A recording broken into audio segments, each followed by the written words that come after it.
Hello and welcome to Debate IQ. This is the fourth studio discussion brought to you by the IQ team. I'm Vishwa Sadashivan. IQ stands for Inconvenient Questions. We are Singapore's newest socio-political website. Now, today's topic, or inconvenient question, is Skills Future, who benefits and how? The Skills Future initiative was announced by DPM and Finance Minister Tharman Shanmugaratnam in his Budget 2015 speech last month. The objective of Skills Future is to support and encourage lifelong learning and help Singapore citizens stay responsive to a changing workplace. Skills Future targets students, early and mid-career employees, employers, and training providers with a $1 billion set aside each year to provide for the retraining and re-equipping of relevant skills. While Skills Future appears to be comprehensive in scope, exactly what types of programs will be eligible for subsidy? Are qualifying courses only restricted to those accredited by WDA or MOE? Is there a distinction between funding casual interests that may lead to a new career, or will employees and employers face significant red tape in justifying the selection of courses? To discuss these and other pertinent issues, we have with us on the panel Professor Tan Tiam Soon. Professor Tan is a Skills Future Council member, as well as a member of the board of the Workforce Development Agency, or WDA, as is affectionately called. He's also the president of the Singapore Institute of Technology. Next, we have Lee Soo Young. He is chairman of the Workplace Safety and Health Council. He also chairs the Esplanade, Singapore's iconic arts venue. He recently stepped down as chairman of Shell Companies in Singapore. Our third panelist, certainly not the least, is Terence Quek, CEO of Emergenetics International, Asia Pacific, which provides customized training for his humanitarian work, most notably Project Happy Feet, which you may have heard of. He received the Young Outstanding Person of Singapore 2009 for Humanitarian and or Voluntary Leadership Award by the US-based Junior Chamber International. Once again, in today's discussion, we have a live studio audience representing a wide spectrum of our working society: students, employers, working adults, and business owners. Their opinions and concerns matter, as Skills Future will impact them directly, or should impact them directly. Before we get down to discussing the topic, let's take a look at the key highlights of Skills Future.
$1 billion a year for the next 5 years, that's a lot of money. A lot of money to invest in skills for the future. There are very few countries in the world that have the luxury to spend this amount of money. Am I right, Mr. Shell? Even can Shell afford this? Well, I must say that, as a Singaporean, I'm really proud that we are going this direction. But I have certain concerns as to how the implementation will be done, and in particular because I know that there are many stakeholders in this, and they will each look at how this would mean, what would this mean for them? Yeah, and also about managing expectations. Right? If I could just read the key intent as stated by the finance minister, and I quote him: "We must make it possible for every individual to decide on his or her own learning journey, when to go for fresh infusions of skills or knowledge, and whether it should be in specialized professional training, acquiring soft skills, or developing a new interest." Now, what's interesting is, when you look at the various schemes under the Skills Future program, you have Skills Future Credit, you have Young Talent Program, you have Skills Future Earn and Learn Program, you have Skills Focused Modular Courses, Skills Future Fellowships. What's interesting is all these courses, all these schemes are linked to skills that are applicable to the workplace, right? Now, the question is, why can't the definition of what programs qualify be expanded?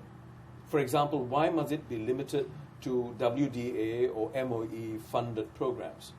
What if a vendor like Terrence, your company, if your company feels qualified to provide training in a particular area of enrichment, right?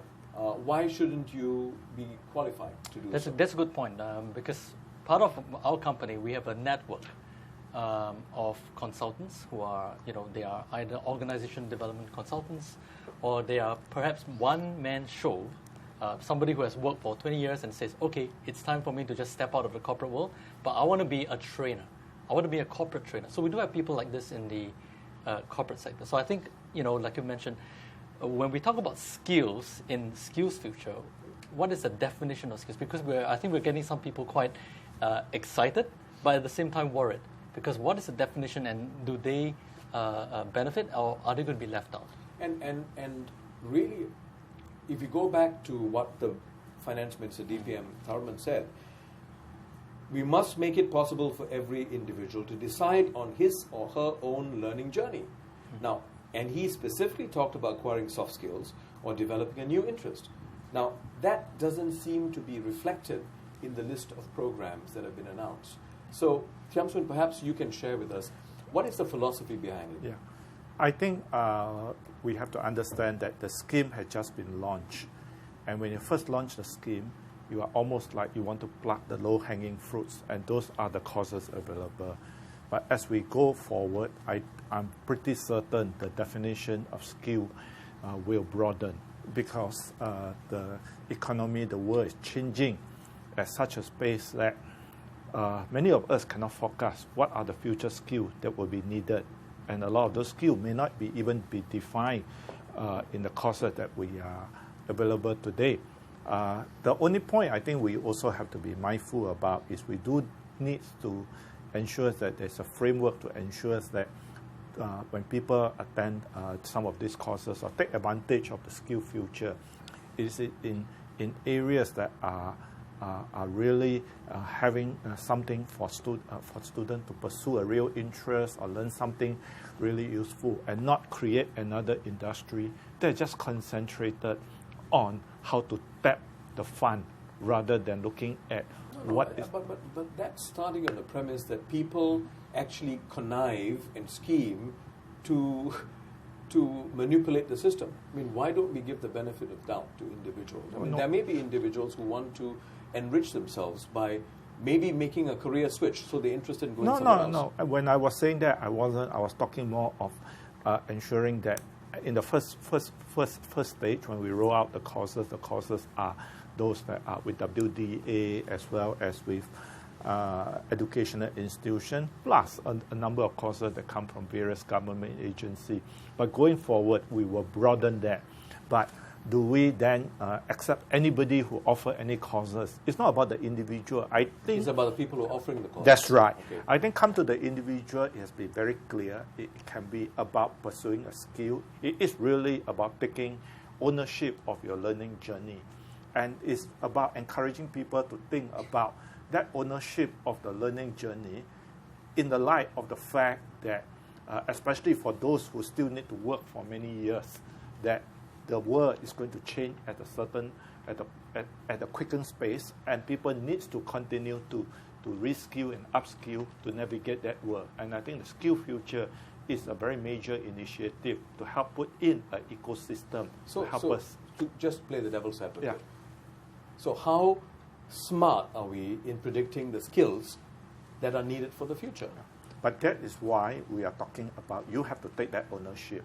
You have to look at what are you good at, what are you interested in, and the kind of courses that's available out there in that list. And it's not a small list, it's actually a huge list.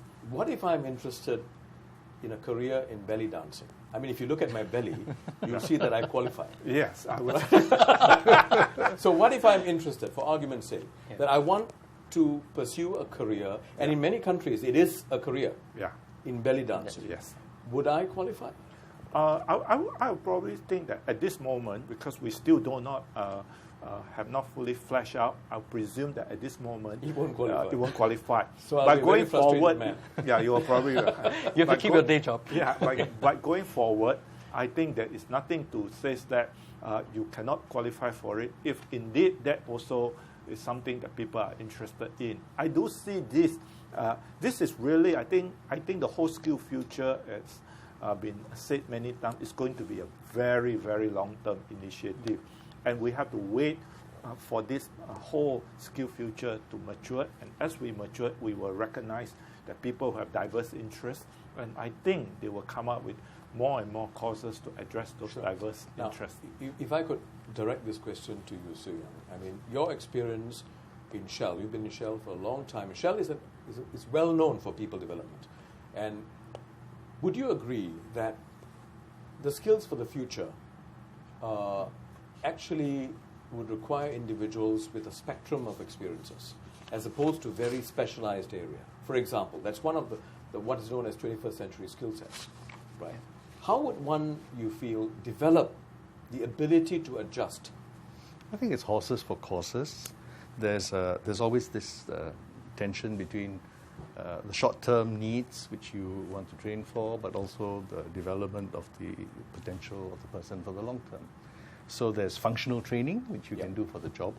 There's also leadership training, which you could say, to make the person more effective in the organization. And we also had, at one time, I don't know if we still have it, personal grants to study things like photography or music. Or belly dancing. Or belly dancing. To my knowledge, we did not have any belly dances. But people could get company support to pursue a passion.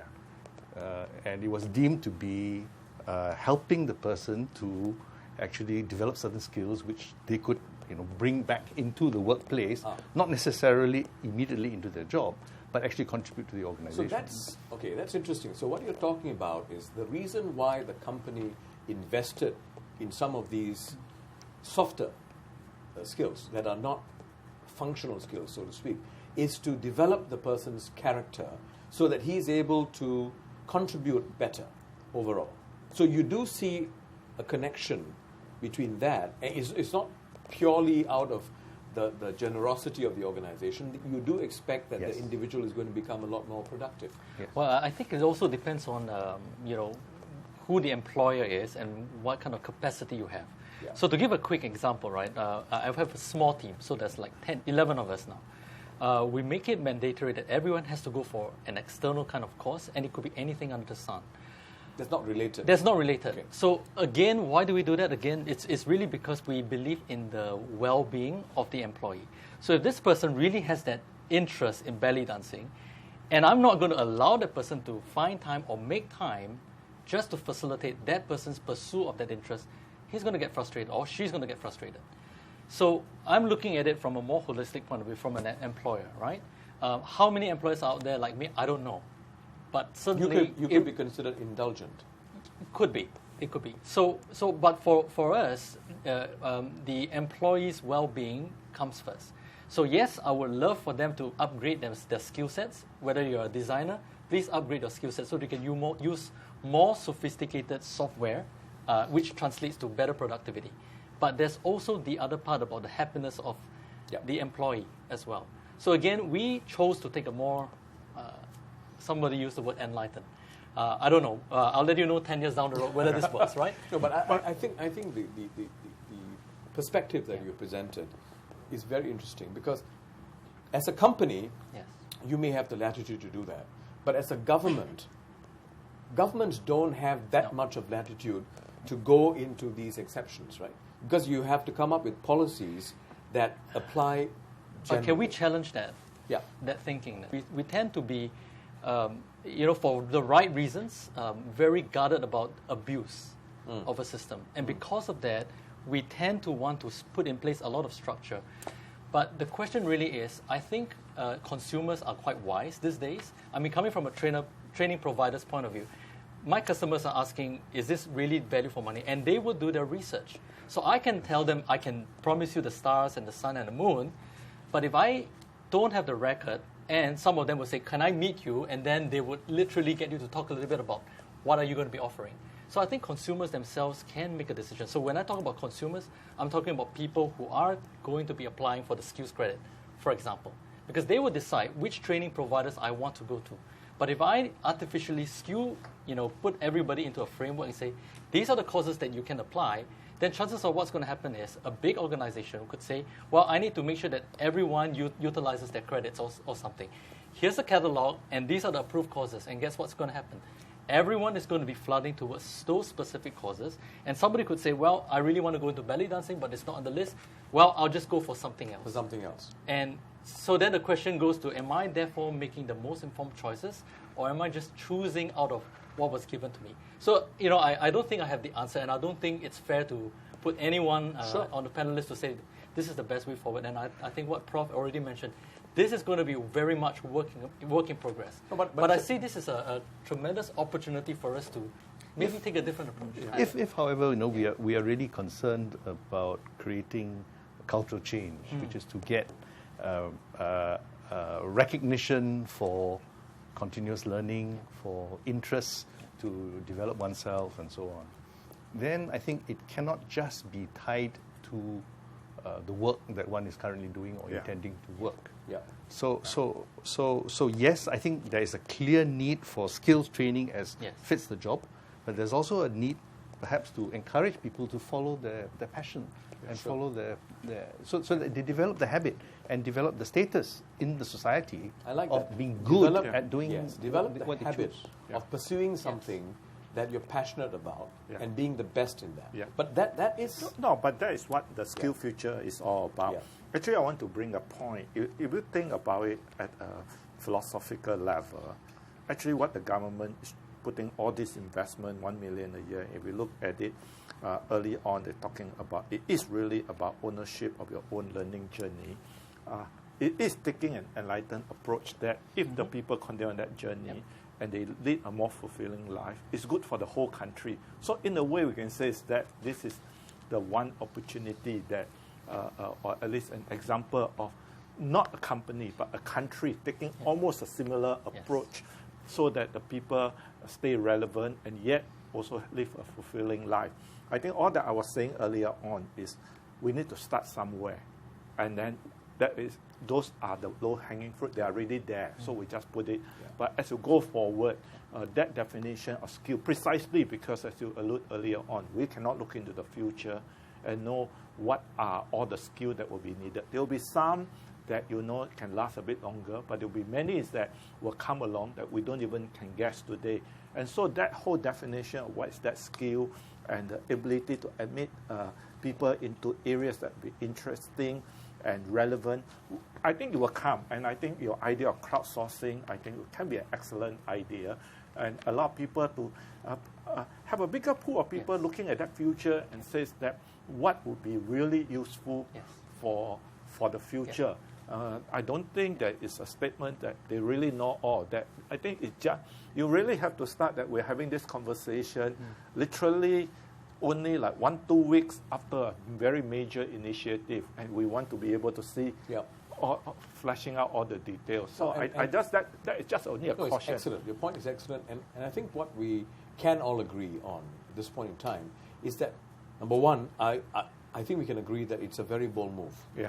Because you're opening the Pandora's box. That's right. Expectations are going to soar. The government must be aware that you have to deal with expectations that have gone up. At the same time, it's a bold move to say, look, we can't stay where we are. We need to open up, and we now need to commit to making lifelong learning a habit. That's right. Right? I think that's what it's about. That's what it's about people wanting to keep improving yourself, but in what ways, in what forms, the details can work out. Yeah. Maybe this is the best time to throw the discussion open to the floor. But before we go to specifics to each individual, I just have a question to ask all of you. How many of you here believe that Skills Future should be a lot more linked to job skills? Because that is the here and now issue, right? Or how many of you think it should allow people to enrich themselves by doing things that you love, regardless of whether it will translate into getting a job? How many of you feel that Skills Future must focus on skills that will allow you to get the job and move up the ladder in the job? Okay? Some of you are tentative. So, okay. So can I take it as the rest of you feel that it should be wider, broader in definition to give people greater options? Reiji, if I could ask you, you're from ITE. Yes, I believe that Skills Future should actually focus a little bit more on the skills needed for the industry. Quoting an example, let's say I'm a business student, I'm studying business services in IT College Central. Do I actually need a skill of designing to actually enter the industry?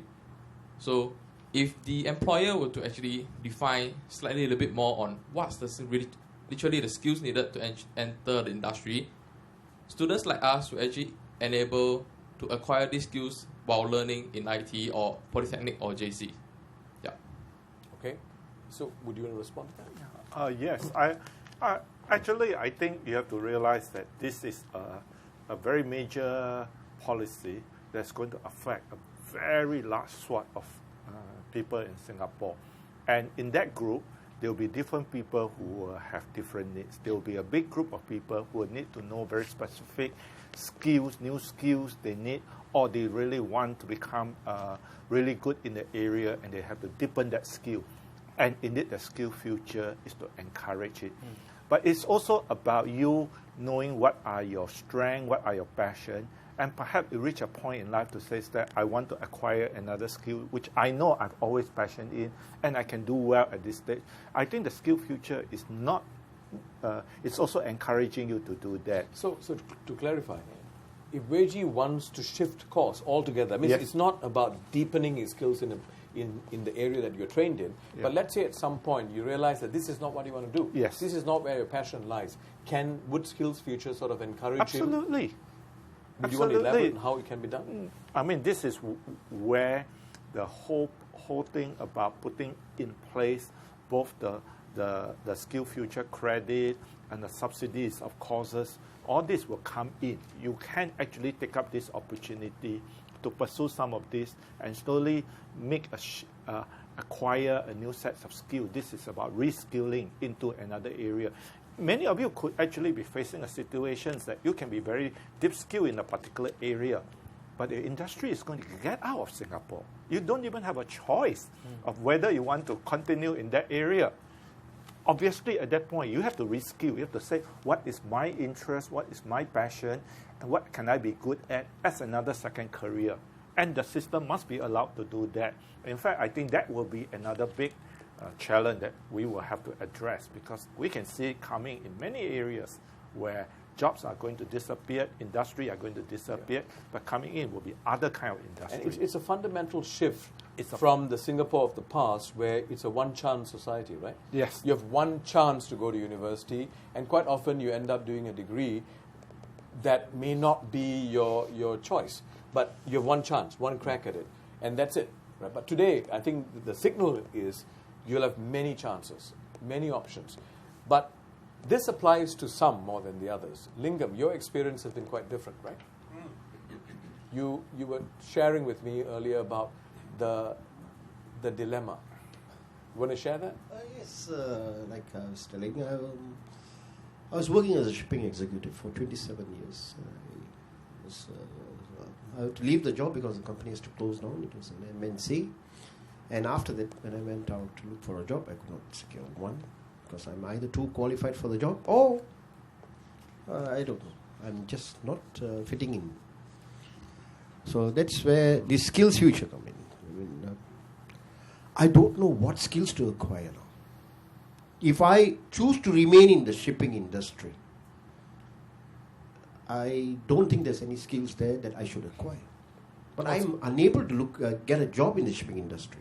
But now, even though you've got 27 years of skills. Correct. Yes, they say they would prefer a younger guy, or perhaps they already found the skill sets that they need. For some odd reasons, I'm unable to land at a job. I've been to about, say, 6-7 interviews in my after I got out of my shipping company. Is it because you're asking for too much salary? No, definitely not. I was willing to negotiate my salary downwards. I came to a level which is comparatively low. Say 2,005 is quite a reasonable salary these days, I think. But they wouldn't want to give me. Which is the starting salary for a polyglot, for a Perhaps, polytechnic. yes, and they say, it's cheaper to hire that guy than you. I think. And he works faster. Well, I like to take on to the other line. Perhaps I should now move on to acquire the skills of the passion that I had in me. I am quite interested in CG editing, those kind of computer graphic editings and all that, which are my own passion. And I don't want the government or to the guys who are giving me the funds to tell me that you should go to this institution and get it from there. You should go to a certified institution. Because my interest is totally of a different field, and perhaps they are not offering the particular recognized institute there. So sorry, to understand, your point is you are interested in, let's say you're interested in your passion pursuing a CG course. Yes, perhaps. And you may want to go to a vendor who may not be approved by WDA. Yes. The question is whether you'll be allowed to still pursue it. Correct. Tiamshu? Yeah, I cannot go into the specific about that particular course, but I think if it's indeed a bona fide kind of vendor as well as a proper course that really equip you, I don't see why not. I think the whole intention of Skill Future is really not to put it in too many red tape, but want to make sure that at the end, the money is in this span for you to pursue something that allows you to learn something interesting, learn something, a new skill, whatever it is. I think that's the intention. I guess it's also to protect you, because right. you could go and get cheated by a vendor. You want to talk about this, Terence? You do training? Well, I would like to put the power in the hands of the consumer. Because so this is where I feel it's a perfect opportunity for us to say, I'm giving you X amount of dollars. This is your credit. The entire intent is for you to upgrade your skills. Here's a recommended list of vendors. I recommend that you go to them because we have done our audits. We check them. They are bona fide. But if you really choose to go somewhere else, go for it. But don't come running back and say that, my money's been swindled. So again, there could be recourses, right? So if there's an errant training provider or somebody who's setting up as a scam, very soon, Singapore is a small place. And with social media, everybody knows. But I think where I'm coming from is... The bottom line is nobody willfully seeks to be cheated. That's right. So again, if I put the power in your hands, then you're really living out that mission of making everyone responsible for their future. So rather than to say that here's the recommended stuff, then we are really setting the expectations of the end users. Because now I've used the credits, I've come to your recommended list of vendors, I've done the program, but I still don't get a job. Now what? So I think we don't really want to be caught in that kind of a situation as well. So bottom line is, give the end user the choice, educate them, give them the information that they need, put out a whole list of recommended lists, and make the training providers work really hard to demonstrate that they need to prove certain points to say that, yes, we are bona fide. Spoken like a true private sector guy. Thank you. And your point is the government can afford to be less paternalistic. Yes, I feel so. Because I think people will appreciate that a lot more. And now everybody takes responsibility rather than to look at the government and say, "Oh, please tell me, what to do with life." Because to be honest, the government cannot do that. It's not fair. Yeah. It's not fair to say that the government needs to ensure that everything works. There's too much of a perfectly. responsibility on the government. Everyone takes So Lingam, responsibility. let me ask you. If you go to this particular CG course vendor, and after attending the course you come out feeling that it was a lousy course, would you blame the government? No, definitely not. Like what he said. Yeah. If the decision was made by me to choose the institute. Yeah. Whereas I do agree on certain some institutes which are recognized by the government, they connive and they already come out with a program to take your $500 away from you first. What you have done is basic 8 weeks course. This is only the introductory level. You have to go to the next step. I thought I recently read something on the newspaper, something to that effect. A guy who went to detoxing himself at their spa. You know what happened to him? This is only the basic 8 weeks. In order for us to take out all the toxins out of you, perhaps you have to spend another 80 weeks. He must be really toxic. Huh? No. These are the kind of schemes they have over there. Some of these course providers. And there may be some guys who are actually recognized by WDA or whoever. So we have to take the cost out of it. Let me ask you another hypothetical question. Perhaps instead of CG, now I choose to do tailoring. Choose one, sorry? Choose to do tailoring. Tailoring. It's Excellent. part of my passion. And they give me some institution which are recognized tailor institution. I go there and I look at this. No, this is not what I'm going to tailor. I want to tailor blouses for Indian ladies. But that's provided it's Rangan Road somewhere. How? And that person is willing to give me a course. And I know there are two things here. One is my passion to sew blouses, ladies' blouses in different styles. Another thing is I can also make a living out of it. Right? Now here what happens. And there is no recognized institution that provides a Indian ladies sari blouse tailoring course. Okay, your point is well taken. In other words, this is a form of apprenticeship, right? You're going there, you're learning, and you're getting some. Now, would the skills future, as it stands right now, I know it's work in progress, would that support? No, but it's something that if it's just you going in to learn, I'm not sure it is, but it becomes. It's almost like you go there to take up a certain apprenticeship with the person and you helping out with the work. There's something that you can look at in some of the scheme. I think that scheme in which helping people to place in there, and in that job, maybe you will help out in the cutting and whatever it is. And as you go along, in the true sense of apprenticeship, you're acquiring a skill set. I think these are things that, as I said, I am not on the operation side of this. I cannot say for certain it will, but I think it will be consistent. It's consistent with the intent. The intent. Right? So that's the answer. I mean, I guess here it is about Skills Future is about giving you the opportunity to do exactly what you said you want to do, right? There would be schemes over there, but if the scheme is not there at this point in time, it's a question of floating this idea up and then giving the government the opportunity to hear it out and see whether they can amend it and include it, right? If I could quickly go to you, Subra, you wanted to raise a point just now. People like me who are retirees, non-working mothers, taxi drivers, freelance professionals, and so on. How do we benefit from this scheme? For example, if I'm a taxi driver and I would like to improve my skills as a taxi driver, as a safe taxi driving, for example, would the skills credit be given to me? Or, for example, a working mother, a non-working mother, she may want to take up an e-course or some other computer course, which may give her more employability, the ability to be employed later when her children are grown up. Would that qualify her for a skills credit? No, I think they make it very clear in this particular all the cases you have talked about. Indeed, you can tap both the skill future credit as well as enroll in courses that can help you. I mean, if you're a taxi driver, if it's something immediate, you may want to know more about how to be a better service to your passenger, and they can involve skill set. And there are plenty of courses in that kind of area. But you also can be thinking, I can see an autonomous vehicle coming. Maybe in 5 years, maybe in 10 years, I may no longer able to drive a taxi. I better start acquiring a new skill and look at what is my passion, whether it's tailoring, whether it's computer graphics. I may want to pick up another new skill. The whole skill future is indeed all about that. That it's not just about continuing whatever you're doing and deepening it, That is one aspect.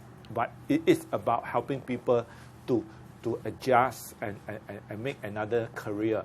As Wiswa was alluding to earlier on, you could have done very well, but you've been doing something that life have pushed you into it for a variety of reasons, but your interest, your passion is really something else. Skill Future recognize that, I think, and I think that whatever scheme put in indeed will allow you to make that slowly acquiring that interest, and somewhere says, okay, I'm ready enough, I can switch career.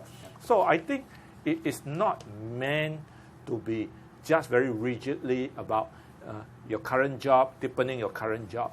It's one aspect of it, but it's not the only aspect. Thank you. Okay. Jovel? So I'm a year 3 student studying in Temasek Polytechnic, and I'll be graduating in 2 months' time.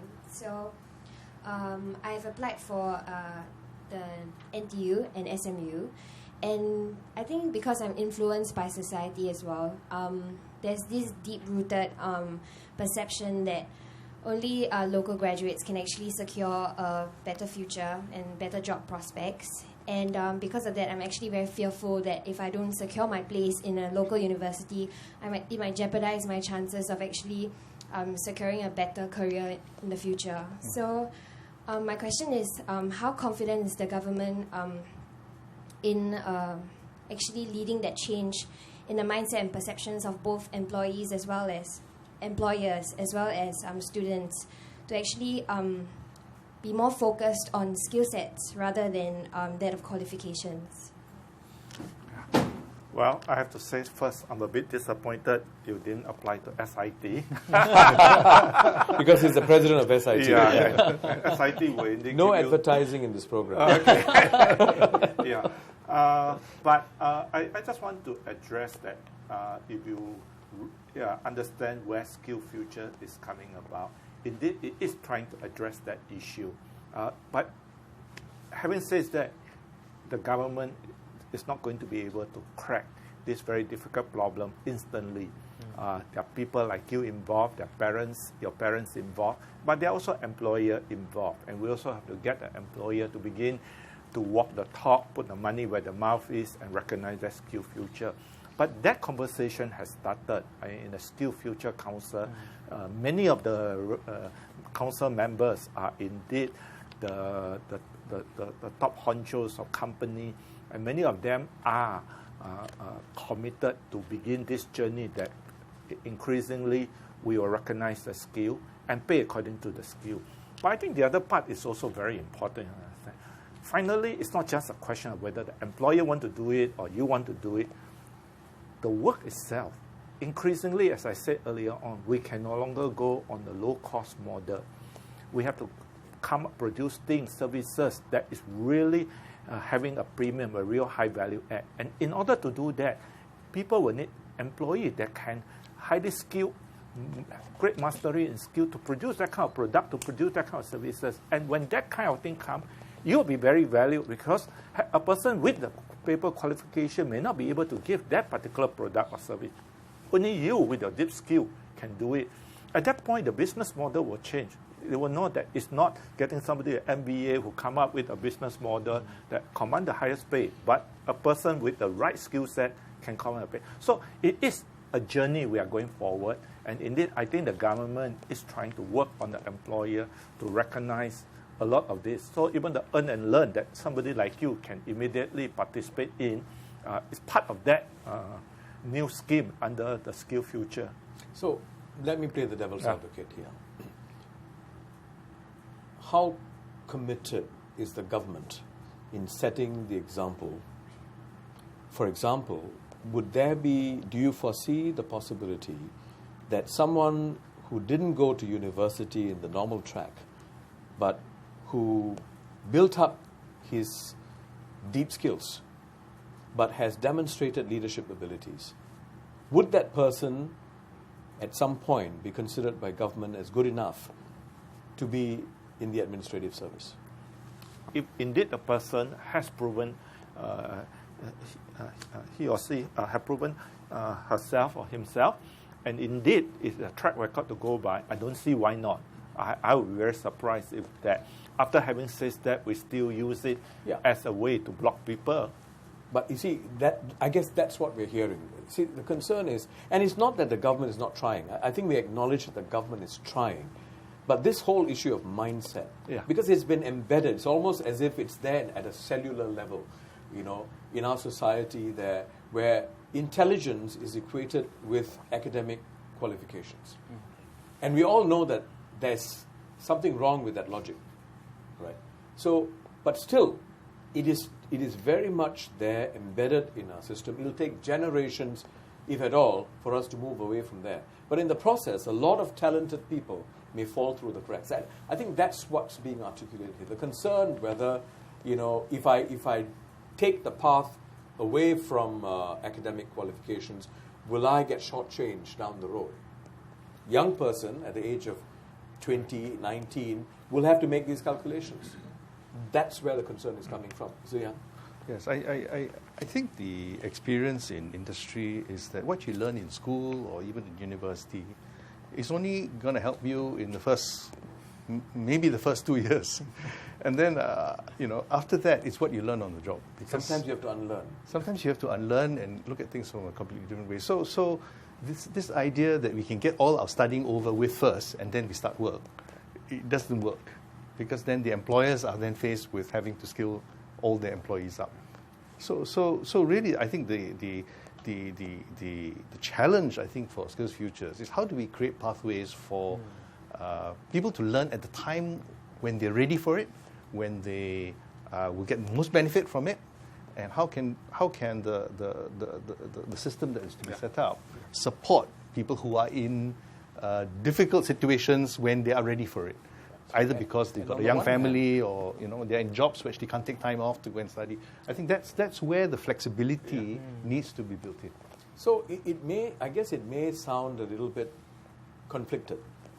The government may have certain limitations because the nature of work that you have.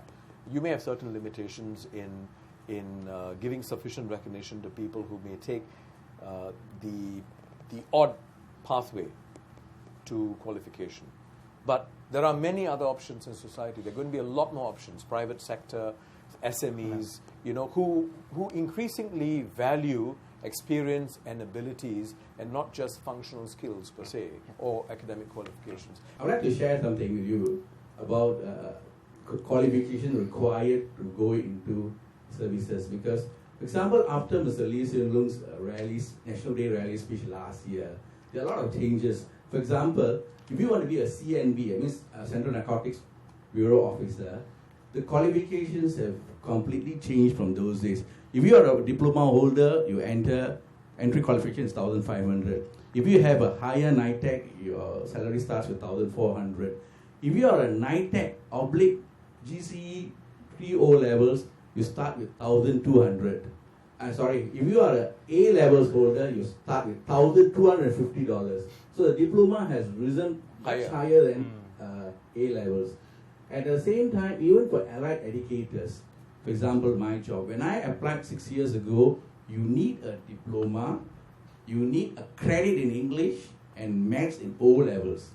But today, the same post qualification required is if you have enough experience and if you think you can be a good allied educator, please apply. So what you're saying is the mindset. The mindset has changed completely, and right. I think we are on the right path. And I think all these things coming up will be favorable to all of us here today. Thank you, Rajiv. I think that's what you're hearing from us. Yeah. Right. Yes, tell us. I'd like to add to that. Coming from the private sector and maybe representing a very small percentage of employers, but there really is a whole industry of SMEs, as you mentioned, right? Yes. And they are all struggling to find talent. Why? Because the people who are graduating from whether it's ITE or poly or universities are all zooming in only to the big names. To government and the MNCs. That's right. But the entire SME is staffed, right? Because they are looking for talent. So coming back to your point, I don't think you need to be too anxious. But obviously, there are different pathways for different people. So people who have a degree naturally will want to gravitate towards a certain area. So I think the message really is you have to figure out what is your niche. And this also goes out to individuals as well, whether you're a degree holder or a non-degree holder. It doesn't matter. There is value in every single person. So the question is, how do you figure out that value and display that to your potential employer so that they can see beyond the grades and see beyond the functional skill sets? So that sense of self-awareness is really important. If the employer is really looking only at paper qualification, go somewhere else, because this employer is not going to appreciate you for the kind of value you can bring. But there are tons of SMEs out there who are struggling, looking for people to come to them. So maybe give them a chance and say, hey, I don't have a degree, but here's what I can do. These are my practical skill sets. Here's where I had my apprenticeship. Here's where I did my internship at. And give me a chance. So I think one of the things is we all know because of the technological disruption that are coming, people have to keep on upskilling and reskilling to manage that change. And for a long time, we have thought of either finish a poly or finish a university and said, that's it, I finished all my education, can throw all my books away. I now can be settled for a lifelong one career or whatever it is. Increasingly, you know that will change.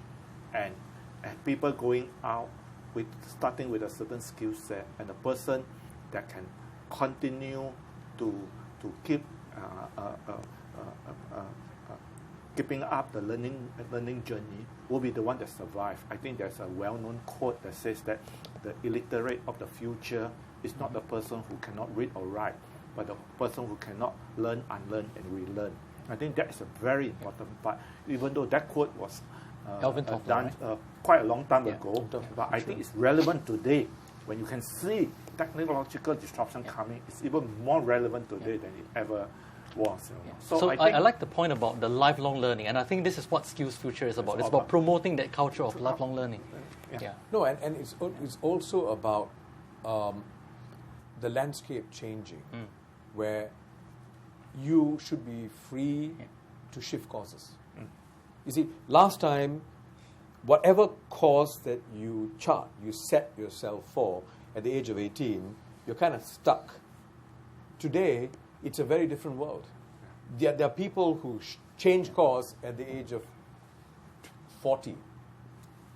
Lingam is now talking about tailoring at the age of 53. No, it's a real possibility. People who change courses. And in many Western societies, people change courses at the age of 74. Right? So I think it is about changing the mindset, not just about expecting the government, but we ourselves also have to change the mindset. As the Tan Chow Chuan, the president of NUS, said, it's no more a job for a lifetime, it's a lifetime of jobs. And that's the kind of shifts that we need to be prepared to make. But maybe at this point, I just want to go to Navin. Navin, you have special circumstances. You want to share with us what your circumstances are? I am actually suffering from a condition called cerebral palsy from point of birth. And I have been able to pursue education in mainstream schools, including ITE and my diploma and degree from Singapore-based private institutions. But what I'm actually thinking is, being employed in a working place with my condition, it's a little bit of a problem because as much as I try to be productive as I want to be, because of my physical limitations, there is a little bit of lack in productivity sometimes. So this is something that I must deal with. But, when I'm given a task and, because of these limitations, if the employer feels that I'm not able to perform and I'm undercut in that sense, it is going to be very difficult for me to move on, to take up courses and to continue learning and to continue upgrading skills, that when I know, no matter how much of skills I have this thing with me which will cause a productivity problem for employers to hire. So how are we going to change that mindset of employers and make them more open to understanding this kind of things which they have to deal with, and then say, okay, I know that you have got the skills, I know that you will be slow, this is what you can do, but because this is all that you can do, I will not undercut you because of your condition. What can we do into that sense? So I guess your question is, what is there in place for people who are in situations such as you, Yes. such as yours, right? Yes. What does the budget, what does Skills Future have in store for people like you, Yes. right? And it's not a question of acquiring new skills it's about your current situation where you do feel somewhat discriminated against. Yes. That's the question. Anyone on the panel? My sense is that there are still gaps. And I'm not sure what is the work that is going on to fill these gaps. It may have to be filled outside of Skills Futures in some other program. There are some schemes in the budget speech itself, Yeah. but outside of Skills Future, That's right. that caters to the needs of the disabled, Yeah. right? People with disabilities. Yeah. But would we agree that a lot more needs to be done? Because Yeah. the point that Navin is making is no more about acquiring more skills, deepening skills. People who are in this situation, it's about being treated fairly and with dignity. Maybe at this point, Tommy, I know you've been wanting to raise the point. Sure.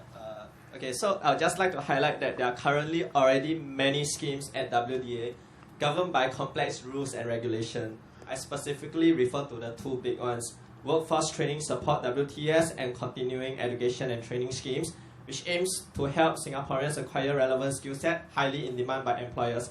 However, under these schemes, there are basically two eligibility criteria. The first one, for company-sponsored, WDA will pay 90% and SME co-pay 10%, or it's a 50-50 split if it's an MNC. For self-sponsored individual, you have to be 35 years old and above, making less than 1.9K a month, and WDA will pay 95%, you co-pay 5%. So if I do not fall under these rules, I do not get any support from the government. So I would just like to share one personal experience that I have with navigating this red tape. So there was a training course that I needed to increase my employability. So noting this criteria, I wrote to WDA twice to ask if my case can be reviewed. I did not hear back from them. So from this experience, I'd like to highlight three features from existing initiative. One, co-payment.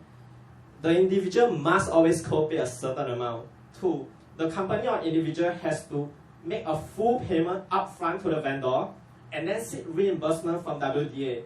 This is not an issue for company, but for individuals, there's always a concern that they might not get the refund from government back, Sure. right? Or they might have some issues coughing up the initial sum. Cash flow. Yeah, so in conclusion, I'd just like to highlight that there are already many initiatives out there, but there are a lot of red tape and the barrier to entry are high. So how is this Skills Futures initiative going to be different from what is already out there? I guess this is what most of the audience here are concerned about. The thing is that, but how can we actually get it, right? So your point is, it sounds good on paper, but there's a lot of red tape in gaining access to it. That's your point, right? Yeah, like there's this whole funding that is with the agency already. They already have many initiatives, but it's very hard to get it. Yeah, so I'm just concerned, like, will the money just stay there? And then it's like the barrier to entry is really very high to apply for it. Yeah. Tommy, what's your background? You graduated, you have a degree? Yes, I graduated from a local university. Okay. No, because I think first just the WDA, the earlier one, some of those schemes are to help very specific group of people. I mean, that's why they put in criterion like less than 1,009. Yeah. Moment you say less than 1,009, somebody like you, graduate qualify. with a starting pay of at least 3,000, and you probably have worked a few years more than won't qualify. So I think their scheme, because it's not a pot that is bottomless. I think those schemes were set up for a very specific purpose. Come to the Skill Future, the Skill Future credit, that is into your account. And I think the whole idea of Skill Future is indeed about scaling back that red tape, that it is about your journey, it is about pursuing your interests. As I said earlier on, in the start, there is a list of prescribed courses. I'm pretty sure going forward, that list will increase in many ways to address the fact that the skill set needed for the future will many of them we won't know. And I think you are able to leverage on it quite quickly in many of these cases. I think that's well taken. The intention is very clear, is well taken. But I think this feedback seems to be resonating with a lot of people. Yeah. It's also the same problem that SMEs say they face, because there are a lot of schemes to help SMEs, but when you go down to accessing, there are challenges, Yeah. right? And this whole issue of reimbursement, right? People have cash flow issues, right? So if it's on a reimbursement basis, number one, there's uncertainty as to whether you'll get reimbursed in the end. Number two, how do you manage to fork out the money when you haven't got a job? So I think some of these practical issues needs to be addressed, even as we're talking about Skills Future. And I think that point is well taken. Even though there's no representative from WDA as such here, Tommy, we'll make sure, IQ will make sure that we will put this question to WDA to make sure that this question is squarely addressed. Thank you. Yeah. Yes. So, yes, Rajan. First, I would like to touch on your what you said about IT students looking for multinational companies to work. Okay, I'm here not for myself. Actually, I'm in a secondary school, and most of my students are from normal technical. What happens? Are you an allied teacher? I'm an allied educator. I'm an allied teacher. So, what I'm really interested in is the enhanced internship program, because when I read the Skills Future thing, is always talking about graduates from Polytechnic and IT. Then after your NS, you do your within 12 months you're supposed to join. Then you get the benefits. But what I believe this internship program would be very good if I think a lot of SMEs to be ready to sponsor these students for the various ITE programs in Singapore. 5 ITEs. I do not know whether they are going to get a $5,000 grant. I do not know, because I don't see it anywhere written anywhere. It will be a very good idea, because I have seen one of my students who is in this program, but he works for a normal small SME Chinese company, which is in MacPherson. What they do is they do PCB boards for China and so on. He goes to work. He's studying mechatronics. Basically, he goes to school for 3 days and he works for 2 days. And he just completed, and he went for national service. But if I have an SME company, I think I would prefer to sponsor a girl rather than a boy, because of the NS. Because of the NS, I will. If the government is not really going to give me a grant, then I'll be ready to sponsor with a bond. So I do not know where this stays. This what I'm talking now about. Is it there in the Skills Future budget? Thank you. Speaking from my point of view, I think the Earn and Learn scheme is excellent, and I would imagine going ahead with hiring somebody and bringing them in. So then the question is whether I have the space to put them all in. It's not so much about whether we have the $5,000 or not, because we're already doing it regardless of whether this scheme has come in place. So now that there's a scheme, it's great, right? So always, for me, I think that employers are practical, because there's always a current business need that they need to fulfill. But enlightened ones will start looking into the future and say, rather than just only worry about taking care of the situation now, let's plan for the future. And this is where I think there could be that level of match between the SME who's also looking at future, and that's what we call the Skills Future. Yeah.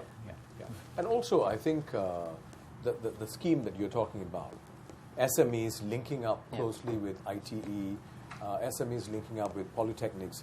Spring Singapore is definitely looking into that, because the experience of SMEs is there's a lot more traction with polytechnic graduates, because they are a lot more hungry, as it were, and the fit is better with SMEs.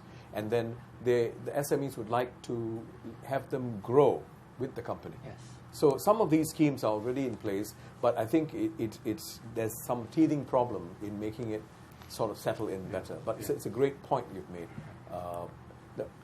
You want to, Weiji, you want to say that you're an IT student? Any concerns or interests here? Internship would be a lot beneficial for IT students, because as an IT student myself, IT focuses a lot on hands-on. Yep. That means practical. That means if a student will actually have to use what we have learned into a real job situation, we will learn so much better with the real hands-on experience. Because what we learn in school with the hands-on material in school might not be similar to what we learn outside, because we do not get the real customer. We do not get those customers that are angry because of faulty products. We don't get customers that praise us. So we cannot imagine what situation we are going to be in. So if enhanced internship, if students were to get into that internship and then deepen their skills over there, it will be a lot beneficial for us. Right. Kaki? I know Skills Future is about enriching and like putting yourself out there for a lifelong journey of education. But then again, there is the real aspect of employers and whether they are willing to let you pursue something that may not be helpful to your current job description. Yeah. Whether they'll allow you time off to do that. Yeah. Well, that was your point too, like, Lingam. I mean, it's about the present realities versus the future. Right. Would you want to comment on that, to just add on to that point? Would the employees be kind enough to first and most of all highlight these skill sets they need? And should people like me turn up for the interview and then they say, okay, you are not being selected because you lack these skills. If you are willing to acquire these skills, I'll employ you. Perhaps we can look at it two ways. I mean, one is employers must be interested in skills that are applicable to the job. Yep. And, with due respect to training providers, I think we should look favorably on those causes which involve not just training providers, but the industries which have come in to provide internships and all that, because the involvement of the industry will ensure that the questions that you raised earlier about, is design relevant or not, the industry must be able to tell you whether it's a clear yes or no, or maybe, and in what case, it would make sense to study design, right? But there's another area which is perhaps not so linked in with the job. And then I don't think you can force employers to say, yes, we must give all our employees time off. But it depends on the philosophy of the employer. If the employer wants an engaged employee who is interested in the longer term effectiveness of their staff, etc., then I think there is a role for this kind of development program.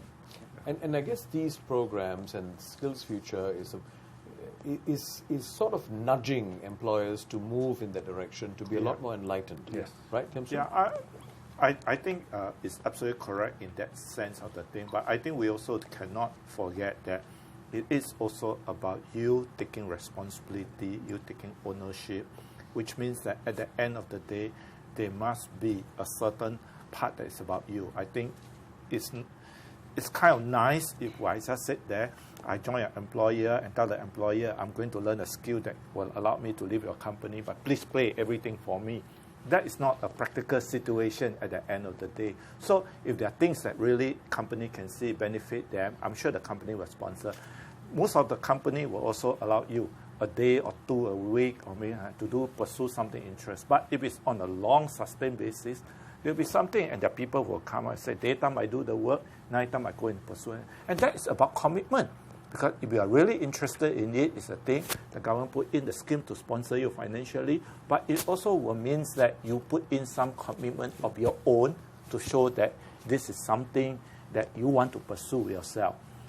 It's always easier to just say, and everybody provide everything for you, and you have no responsibility or no commitment on your part. That's the point that Terence made. Yeah, and I'd also like to also make another point, right? So if you're looking for a job and the employer does not want to hire you, don't take it personally, right? Because it's not necessarily the case that the employer is looking down on you or discriminating against you. There could be just many other factors involved. Practical problems. There could be other practical problems, right? Yeah. But move on to the next one. Don't get hung up on the one that doesn't, because obviously there's no match. So what they're looking for is not what you are able to offer, not from an ability point of view, but just not the match. So move on to the next one. There are tons of companies in Singapore. It may not be your number one choice, and you may end up with your 100th choice. I don't know. But I'm sure there's someone out there who really appreciates you for who you really are, as opposed to you trying to figure out, okay, I need to present this piece of paper just to get into this employment. But that could be also a pathway for you. So you have to make a decision. Yeah. So we'll have to wrap soon. So I'd like to put this question. I mean, I'd like to give Lichmi an opportunity. Yeah, sure. Me being a single mom and a full-time student at the moment, self-sponsoring, besides having 2 school-going kids, teenage boys, how much is this skill future is going to benefit mothers like me, who has taken the step to move forward to upgrade myself, unlike being stagnant there. And besides me, those mothers out there who is not making a step forward, who is unable to go for further studies and all that, how is this budget is coming up with for single parents like me? Yeah. So your question is for homemakers, for single parents. How does Skills Future sort of motivate you, help you to improve yourself? Exactly. One is for those mothers, single mothers who has made a move forward for studies. Secondly, for those homemakers who are unable to go out and step out for studies, like with those young kids and all that. How is this going to benefit and all that? It's a fair question. No, I think for people like you, I'm very admirable that at this stage you come out and go to the poly.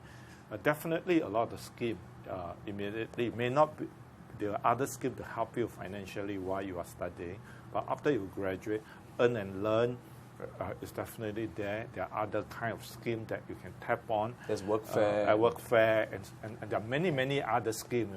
We have, I'm pretty sure, for those who are at home, again, I think a lot of them is to encourage them to realize that maybe the kids are growing up, you have to stay at home, but you also have to start thinking about taking a little bit time off to go and pursue something so that prepare yourself somewhere down the line that you can re-enter the job market when the kids grow up.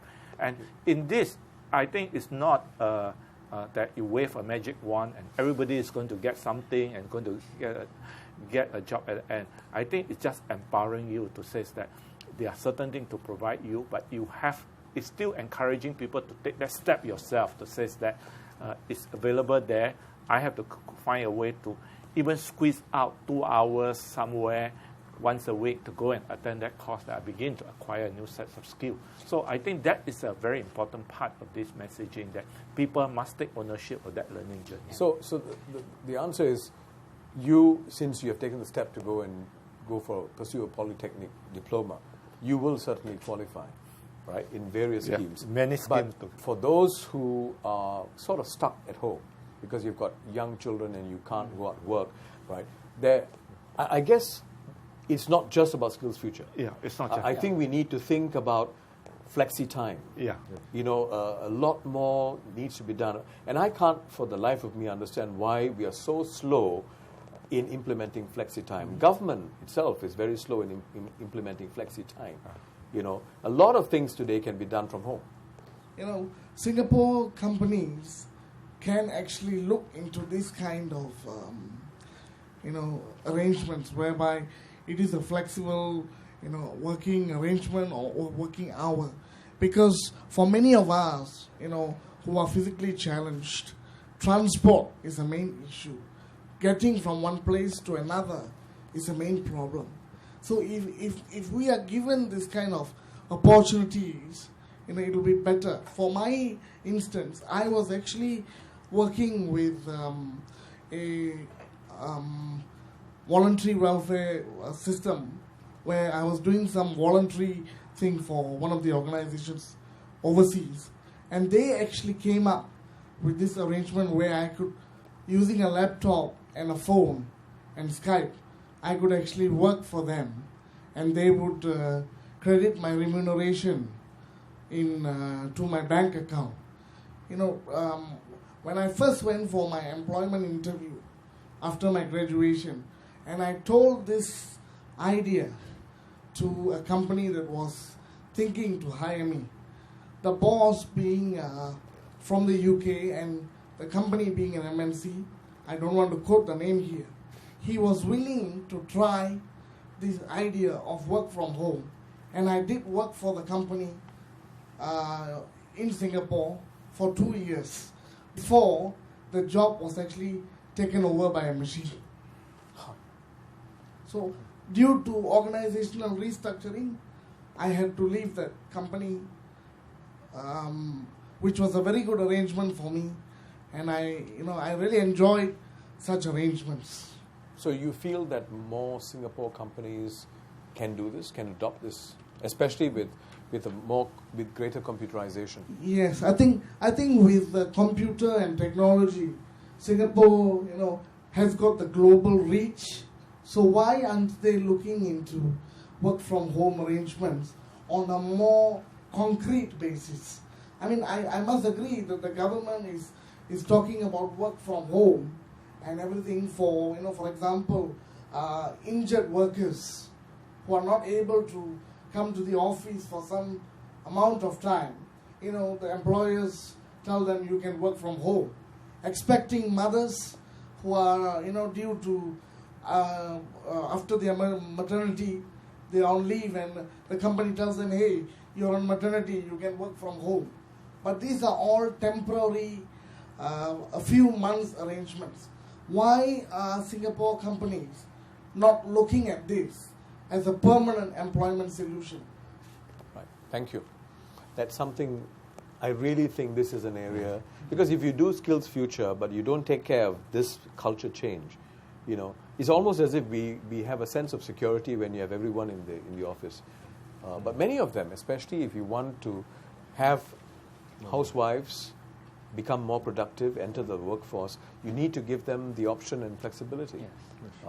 But so I hope that you take this feedback. Certainly It is very important for Skills Future to work in tandem with this. I think most employers would likely be considering, some kind of combinations of flexi hours, but I don't think it's possible for every job. Like in my company, we made it possible because the nature of our work allows us to do that. Yes. So we do have an expecting mother in the team, and even though she was only in the 4th month, because we work off in a shop house, so there's a huge flight of stairs, and we figured, no, I think it's a little bit tricky for her to navigate, even though she was only 4 months into a pregnancy. She's working from home. Yeah.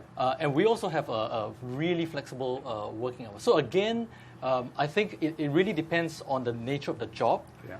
But I think it's also fair to say that employers these days, at least the ones that I come into contact with, are really looking hard at what kind of jobs can they automate, hopefully not to make anyone lose their jobs, but also which jobs can they create into a more flexi kind of arrangements. Not only that, for me, since I finished up my ITE, I think doing part-time as a private nurse outside through the agent, it's really quite benefiting me compared to me finishing my polytechnic and going back as a full-time staff. I think that's going to be a bit hard, as you said, as you mentioned, Mr. Wiswa. Yeah, it has to be implemented as soon as it can, the employers, because it will really benefit like mothers like me with younger kids who is in a exams like PSLE exams and flexible N-levels. hours, Exactly. working from home. Yeah, whereby if I do my private nursing, I can do my own hours. I can pick my own days. So in fact, I can benefit at the same time. Yeah. Yeah. But I think there's several points that came through today. But one clear thing is this: Skills Future is not the silver bullet solution. And I don't think it was intended to be a silver bullet solution. But we can agree that it is certainly a step in the right direction. And if not for anything else, the signaling effect of Skills Future is very powerful.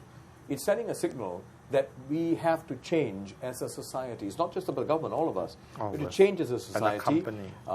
We've been talking about lifelong learning and so on for a long time. But today, I'm glad to see the government is putting money where the mouth is. Yeah. $1 billion is not a joke. It is a huge amount of money, right? Now, the questions asked are implementation, right? And one thing that's coming through very clearly is people want a lot more choice. And I hope the government will take heed of this. While the government may want to protect the interests of the individuals, by continually being paternalistic, you're not allowing people to get the best out of Skills Future, which is about charting your own journey. This whole point is about charting your own journey. So it is about letting people make the choice and take responsibility for that choice. It may not be the best choice, but you take responsibility for it. I think that is something that all of us are hearing, right? And for people like Navin, I think it's about also giving dignity to people, people with special needs, right? Lakshmi, your point is the same. Allow people multiple chances. So what we are seeing, really, the great thing is, I'm delighted to see this as a person, as an individual who is in my 50s. It used to be a society with one mistake, used to be a society with one chance. I wish I was born several decades later. I wish I could tap many of the benefits that are available out there. So on that note, it leaves me now to thank once again the wonderful panelists. I'm sure you agree that the panelists are wonderful, right? Prof, Zayang, Terence, for even though you're not authority figures, in fact, probably because you're not authority figures, you were able to speak freely about various things. And the audience, you've been great. Not all your questions may have been answered today, but I hope you've enjoyed listening to different perspectives, right? Do not let the debate end here. Log on to our website, www.inconvenientquestions.sg, and join in the discussion. Don't forget to like us on Facebook, even if you may not like me, and watch our previous debates on our YouTube channel. Remember, you ask, they answer, we make it happen. This has been IQ, Inconvenient Questions.